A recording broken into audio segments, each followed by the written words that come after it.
Hello, and welcome back to Hedgehog Storytime, where I read my original fiction. This story is a part of the Edie Valley Project. Link to the playlist in the description below. Yes, you have to read them all. No, that is not a request. So this week we travel back across Edie Valley all the way back to St. Adelaide's and back to our local shonen protagonist, Mike Miller, and his weirdo roommate. And all of his weird classmates. He's really surrounded by weird people. Oh, I cannot wait to see him fall. Without further ado, here is Mike Miller's second day. Mike Miller's second day at St. Adelaide's School for Gifted Youth opened rather abruptly at approximately 3:30 in the morning. Gradually, a series of bumps and scraping noises jostled him awake. Not that he'd been really that asleep anyway, strange bed and all. Was someone trying to break in? If so, they were being awfully loud about it. After a minute, he rolled out of the small bed and approached the door. Mike didn't have anything to defend himself, but he played soccer. He could just kick them. That's how it worked, right? To his half-asleep mind, anything was possible. Mike opened the door an inch and peeked outside. There was someone in the room, fumbling with Doug's door. He almost went in to tackle the intruder, but as his eyes adjusted to the dark, he caught the faint glow of white hair. It was Doug who was trying to break into Doug's room. Wait, that wasn't right. Mike blinked, trying to wake himself up more. And heard. Seems to make it all just a little bit, Doug mumbled to himself, fumbling with his key. Doug? Mike asked, opening his door a little more. Doug turned slowly, the mere quarter revolution almost seeming to make him dizzy. He blinked several times. Oh, hey, Mike. His words slurred a little. I forgot you were here. Frowning, Mike took a step towards his roommate. Dude, are you high? What? Doug leaned back dramatically and almost fell over. No. I've just had a rather shocking evening. He paused, as if he had just now processed the words that had come out of his mouth. Shocking evening. That's a good one. Are you sure you're okay? Mike asked. He certainly didn't look okay. Oh, yeah. Doug nodded lazily as he finally managed to get his key into the hole on the doorknob. It's nothing I ain't used to. The door opened, and Doug almost fell into the room. Good night. Mike bit his lip as Doug's door closed again. That, to say the least, was weird. He hadn't really seemed drunk or high. That was something else. But he shook himself. What Doug got up to was really none of Mike's business. He was older than him anyway. Mike was concerned, but there was nothing he could do about it right now at 3:30 in the morning. He went back into his room, plopped down in the tiny, hard bed, and tried to go back to sleep. He maybe got another hour or so of shut-eye before his alarm woke him at 7. Mike had never been able to sleep well in new places, but knowing this didn't make getting up any easier. Breakfast wasn't until 8, but Mike wanted to give himself extra time to make sure he wasn't late. He didn't need it, because 15 minutes later, Mike found himself all ready with a lot of time to kill. Eventually, he decided to take a walk in order to shake off the weirdness of the morning. Briefly, Mike considered asking Doug to go with him, but he found his door shut with the light off. He decided that it would probably be best to let him work off whatever he was on earlier, so he passed by Doug's room and went out into the hallway. It was cloudy and dark out. He could tell right away from the lack of light in the common room ahead of him. What lovely weather for his first day of class. The common room seemed devoid of life, at least to the point when he reached the stairs. Just then, Jilly unpeeled herself from the shadows in the corner and smiled, waving. Good morning, Mike-kun. Her grin widened as an exasperated look crossed Mike's face. You're up early. I don't sleep well in new places, he said, a little lamely. I could say the same for you. I don't sleep well, period, she laughed, a little bitterly. Comes from years of 5 a.m. rehearsals, I guess. Mike's eyes widened. Were they really that early? I mean, I've heard some stuff about the idol industry, but that just seems too crazy. No, it's true. When you're an idol, you have to live and breathe your work, she explained.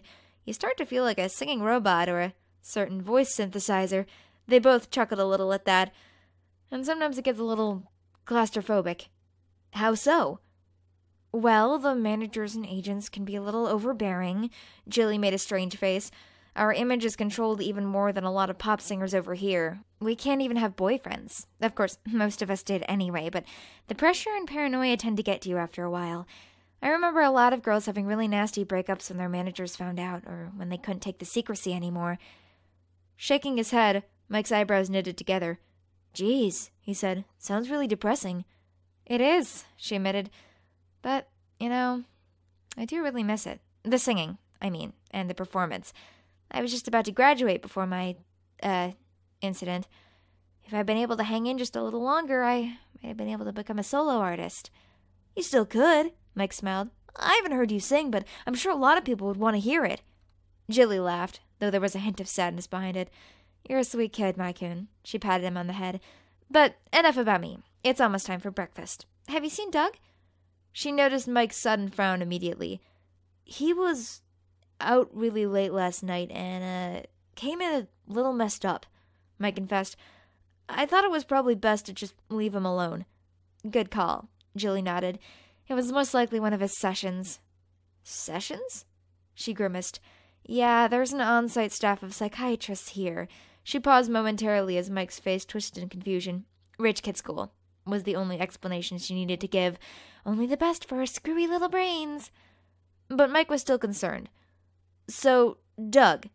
I mean, he's Doug," she shrugged. "I don't know. I've never noticed anything explicitly wrong with him, but who knows? All I know is that every once in a while those creepy people in white lab coats come to take him away, and he comes back all fucked up. He's always back to his annoying self soon enough, though." Jilly tried to appear nonplussed, but Mike could tell that she was worried. "What can we do to help?" "Pfft, hell if I know," she said with a hint of frustration. "He never talks about it. Believe me, we've all asked. Victor, Sonia, you name it, not a word." Jilly shook her head. "But if he really needs help, he'll come to us. Anyway, should we get going? Sometimes they give out donuts to the early kids." Unfortunately, there were no donuts on this particular morning, just a large, drab room with many tables of assorted sizes scattered around its area. Metal beams stretched across the high ceiling, casting unnatural half-shadows on the tile floor. The cafeteria was about a third of the way full of students milling about or eating an early breakfast. From somewhere in the quiet crowd, Sonia stood and waved to the two of them, and Mike followed Jilly over to a round table in a small, out-of-the-way corner. "Good morning, Jilly. Mike," Sonia beamed. "It's beautiful day, da?" "Ah, so that's where the sun went." Sonia had stolen it all from the sky. "Beautiful?" Mike glanced out at the long, thin windows to the vaguely miserable skyline. "I don't know about that, but whatever you—" He broke off as he turned back to see that Sonia was no longer looking at him. Instead, her gaze was drifting away towards an empty corner, her eyes glassy as if trying to see something she couldn't quite make out. Sonia? Are you—" "It's all right. She does that sometimes." Jilly waved it off. "We told you about it yesterday, didn't we?" Mike nodded, remembering. "That's right. You did. Is she gonna be okay?" "She'll be fine," mumbled a deep voice as Gil came up behind them. He put his hands on her shoulders. "Sonia?" he whispered, and her eyes fluttered a bit as she focused again. "Oh, Gil." She smiled again. "Good morning. I apologize." Sonia bowed her head towards Mike and Jilly. "I was just, She looked confused herself. "Never mind." "Clearly it was a spirit attempting to contact you from beyond the mortal realm," Gil said sagely, placing himself in a chair next to her with that smooth, nearly cat-like way which he did most things. "You must remember that you are most sensitive to these things, my lady. I will do some research in my tomes of knowledge, and we shall see if we can communicate with it." "You really think that's possible?" Sonia's eyes widened. "Oh, I can't wait! I am wondering what kind of spirit it is. Perhaps a Viking, great warrior with magic sword." Gil nodded. "Indeed, the possibilities are endless." Mike couldn't help noticing how his smile fell half an inch. But at that moment, Jilly turned to him, raising an eyebrow, and they laughed silently as Gil and Sonia kept up their dialogue.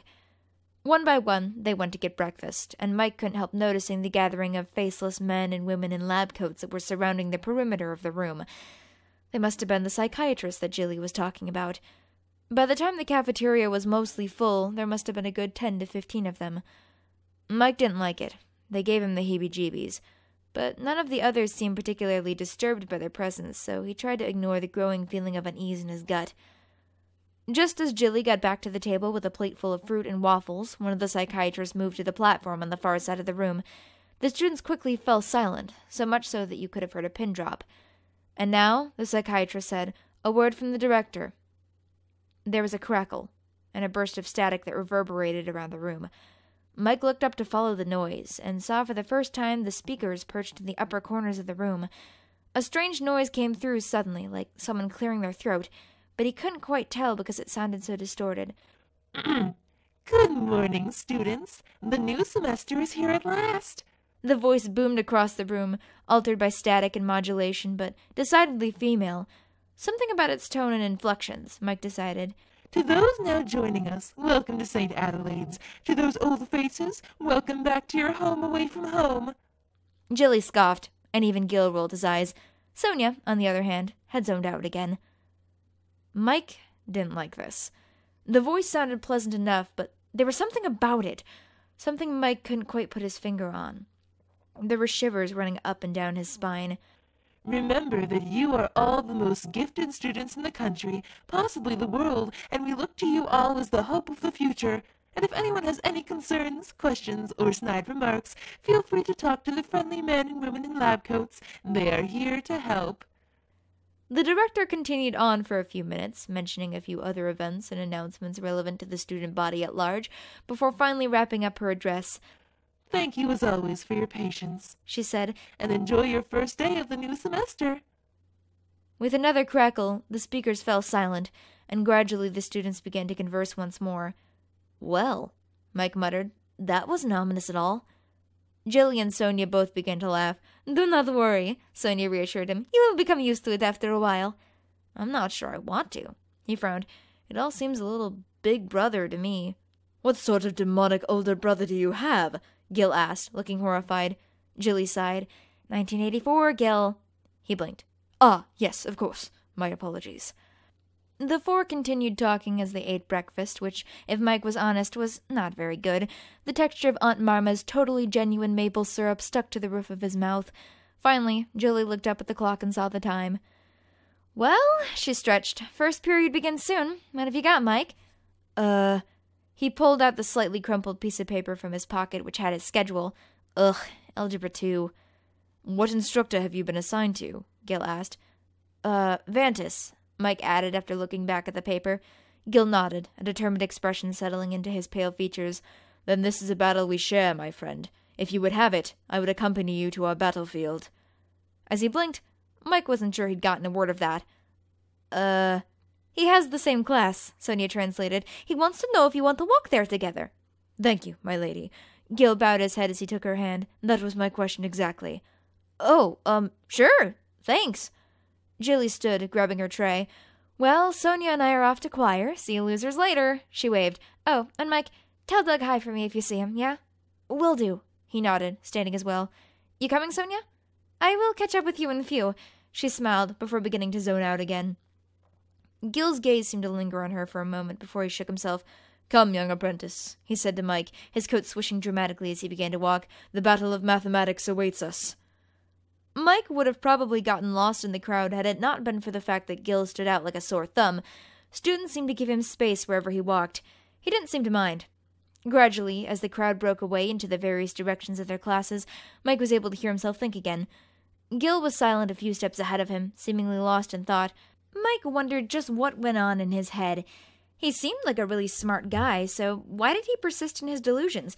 Did he honestly believe that he was a warlock with infinite power? Or was there some other reason? Mike didn't think he had the guts to outright ask him. So, Sonia, he asked instead. That's what guys talked about, right? Are you two? Our love transcends time and space, he intoned. I have loved her for 4,000 years, and I will love her for 4,000 more. So it's complicated, huh? Mike didn't know what to say to this guy. He felt like he was stuck in the middle of a role-playing game with method actors. There was almost no one in the hallway anymore, and Mike was sure he'd seen that motivational cat poster just a second ago. This place was like a maze. Hey, Gil, he asked, are you sure we're going the right? Gil looked to the left and the right, then abruptly turned on his heel to face Mike.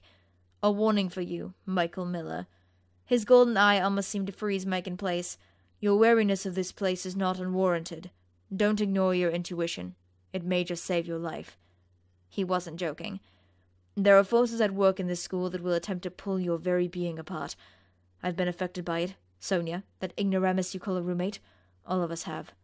If I were you, I'd watch where you step. It was not a threat, more like a warning. Gil seemed genuinely worried, and for a moment, Mike thought that he might actually understand what he was trying to say. But the second passed as quickly as it came, and Gil grinned knowingly once more. Now, on to slay this dragon built of overly complicated equations! He started walking again, laughing maniacally, and after hesitating for a moment, Mike followed him. Needless to say, he didn't pay any attention during class that day as teachers handed out syllabi and repeated the same information over and over until Mike thought he'd never forget that 3 absences equal to tardy. But he had too many questions running through his mind to care about any of that. He had this lingering feeling that something was strange here. Off, even, except that everyone around him seemed so used to it that he thought he might be the weird one. Don't ignore your intuition, Gil had told him. But wait, why was he listening to Gil? He was delusional. It was probably just one of his wizard role-playing things again. Yet, something about what he'd said, the look in his eyes, the sincerity of his words, Gil had known what he was talking about. There hadn't been some sort of weird fantasy metaphor. Mike could somehow tell. He was right. Something was wrong here. Mike could feel it. And he thought the others could too, even if they didn't talk about it. There were so many questions, so many mysteries left unanswered. Mike decided to make a list. That would help him organize his thoughts. Number 1. Who was the director? Yes, she was a crazy modulated voice over a speaker system, but why? Why bother hiding her face and voice from the student body? It certainly made her intimidating and slightly creepy, but that wasn't enough of a reason by itself. Number 2. The psychiatrist. He didn't know of any other school that needed 10 of them, and the explanation of rich kid school simply didn't cut it. To be honest, they seemed more like a security force than a group of doctors. Number 3. Why was everyone here so weird? Not just in their personalities, though the school was nearly stranger than a superhero's rogues gallery in that respect, but more so in the way that everyone seemed so nonplussed about all of these other questions Mike had. They didn't care about the psychiatrist, or the director, or the host of other strange things. Or maybe they were just really good at hiding it. And finally, number 4. Doug. What the hell were they doing to him in his sessions that made him act like that? He'd hardly been able to walk properly. In addition, though he hadn't really known him for that long, it seemed entirely out of Doug's character to not talk to anybody about it. Most importantly, why was everyone not harassing him about it nonstop until he gave in and told them what was going on? That was the only way that they could help him, after all. Maybe these questions wouldn't be so confusing after he'd been there for a few months, but to be honest, he didn't want to become numb to the strangeness like everyone else. He couldn't handle not knowing these things. And if no one was going to help him, then I guess he'd just have to find the answers himself. Of all the questions he had, one stuck out as the easiest to answer. Doug. He also had the distinct feeling that if he answered this one question, then all the others would begin to fall into place, like dominoes. The rest of the day passed slower than paint drying, all of the thoughts and confusion cycling through his mind every time he saw a lab coat pass, especially whenever the students turned away from him. Finally, classes were done for the day. The final bell rang, and according to his schedule, there was an hour before dinner. So Mike headed back across the snowy path to the dorm. Maybe Doug would be feeling better by now. Either way, he needed to drop off his backpack, which was as good an excuse as any. The light was on in the room. Mike could see it in the wide gap in the bottom of the door from the end of the hallway. At the very least, Doug was up. Mike didn't know if he had known him for long enough to just knock on his door, but he ended up being lucky. When he pushed open the heavy door, Mike turned to see Doug at the bathroom mirror, trying in vain to smooth down his hair. He hadn't noticed this morning in the dark, but now Mike saw that Doug's hair was even more staticky and gravity-defying than it had been yesterday. His sweatshirt sleeves were pulled up to prevent them getting wet, and Mike couldn't help noticing a strange, metallic bracelet on his right wrist as it caught the bathroom light. "Oh, hey, Mike." Doug grinned lazily as he saw him through the mirror. His speech was still a little slow, but he seemed much more normal now. Or at least normal for Doug, anyway. "How was your first day of class? Want to jump off a bridge yet?" He didn't even know, but Mike decided not to open that can of worms just yet. Maybe just peek inside the lid. "Almost," he nodded instead. "Maybe give it another day." "All right, now is the time. Hey, so what happened last night? You were in really late." Doug paused for a second before rolling his sleeves back down and turning to properly face Mike. I'm sure the others told you about my sessions, right? Jilly, I'm guessing. 2 for 2, Mike nodded. Sighing, Doug shook his head. Listen, he began. The last guy I told even a little about what really goes on in this place, he disappeared. Just gone from the dorm one day and never came back. I don't want that to happen to you or any of the others. The only reason I'm even telling you this much is because I know you'll just keep asking about it if I don't. You're that kind of guy, right? Mike looked down sheepishly. There went his whole plan down the toilet. That makes 3, but if you tell us, maybe we can help you. Much to his surprise, Doug started laughing. Whatever the joke was, Mike didn't get it. Your optimism is admirable, Doug admitted, but in this case, optimism alone won't cut it. If I tell you not to go asking questions, you'll probably just do it anyway, so I'll say this instead. Keep your head down, Mike. That's the only way you'll get out of this place alive. He began to scoot past him towards the door. Now, I hear that Jilly and the nerds are playing a rousing game of Dungeons and Dragons, so I'm gonna go crash it. If you want to come along, first one in gets to make the wizard cry. As he watched Doug wheel himself out of the room, Mike hesitated. That was the second vague warning he'd received today, and Mike wasn't sure whose advice to follow. Doug told him to keep his head down, but Gil told him to trust his intuition, which in turn was telling him to start asking questions and solving mysteries. As much as Doug warned him against it, Mike really wanted to help him, and part of him couldn't ignore the weirdness of this place. So, okay, he guessed he'd step carefully, but that didn't mean he had to stop asking questions. Yeah, he grinned at Doug, who was waiting in the doorway. Let's do it. I've always wanted to make a paladin fall.